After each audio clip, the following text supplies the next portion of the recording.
What's up? It's Billy Brisbane, aka Acton Bills, over on Twitter. We have a Thursday night football game between the Denver Broncos and the Cleveland Browns.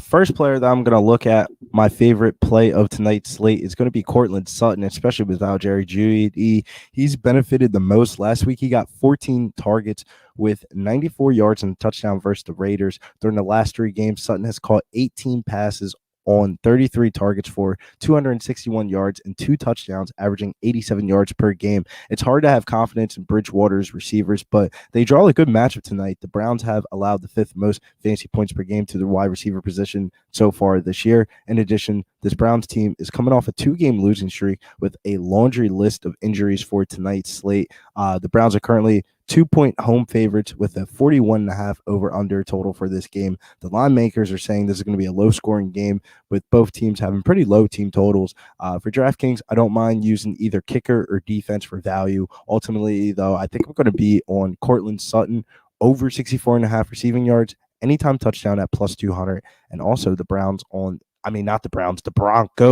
on the money line. Noah Fant, $8,200, $9,500. Not like price tags really matter on tonight's slate. Last week, without Albert O being on the field, Fant played 58 out of 60 snaps, 11 targets for 22.4% target share, which resulted into 9 catches for 97 yards and a touchdown. He's been playing an average of 93% of the snaps in the last 3 weeks. He's seen 26% of the team's red zone targets this year, making his anytime touchdown tonight have some value at plus 210. I did also move on that one. I do like his daily fantasy upside also as well, but not as much as I like the upside of Broncos running back Javonte Williams. Man, he's been one of the bright spots of this offense this year, but he's been splitting carries with Gordon, which has been frustrating for fantasy owners. With such a low total in this game, you're going to want to target people with big play upside. The rookie is averaging 4.6 yards per carry and the only player in the NFL with 3 runs over 30-plus yards. So Javonte Williams, very talented player. We'll have him in my lineups tonight. But without Kareem Hunt and Nick Chubb tonight, it's going to be Dearness Johnson night for the Cleveland Browns. Dearness Johnson figures to be the lead back with those two being hurt. If he could be using as a bell cow third down back and get some receiving game, he could definitely smash. The metric Felton is the backup, and I don't really think he's the best of players, man. He's a four-string running back in the NFL for a reason. Dearness Johnson has been effective in his short career so far in the limited amount of touches that he's had.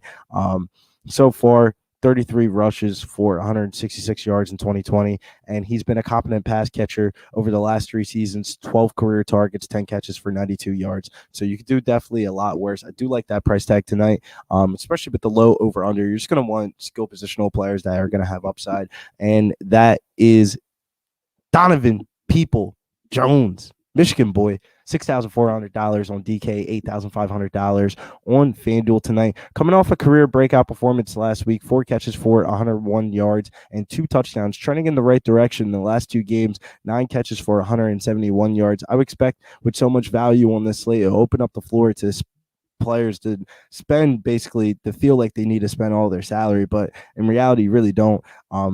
Odell Beckham's also listed as questionable for tonight. If he does play, I expect his ownership to be higher than usual just off of that.